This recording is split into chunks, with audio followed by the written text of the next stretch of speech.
প্রথম আলোকে দেওয়া সাক্ষাৎকারে জামায়াতের নায়েবে আমির সাইদ আব্দুল্লাহ মোহাম্মদ তাহের বলেছেন, আমরা এমন একটি জোট করছি যেখানে বিএনপি থাকবে না।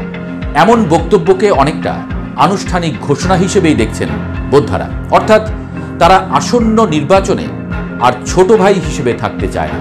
জামায়াত নিজস্ব শক্তি নিয়ে নির্বাচনে লড়বে। দলটি সব আসনে প্রার্থী দেওয়ার পরিকল্পনা করছে, যা আগে কখনো দেখা যায়নি। তাহের আরও বলেছেন, সংস্কার ছাড়া নির্বাচন হলে সেটিকে আওয়ামী জাহেলিয়াতের অন্ধকারে ফিরে যাওয়া বলেই মনে করেন। তার ভাষায়, বর্তমান প্রস্তাবিত প্রপোর্শনাল রিপ্রেজেন্টেশন ভোট ব্যবস্থা একটি ইতিবাচক পরিবর্তন, যা দেশের রাজনৈতিক সংস্কৃতিতে নতুন ধারা আনবে, যা বিএনপির মতের সাথে পুরোপুরি সাংঘর্ষিক বটে।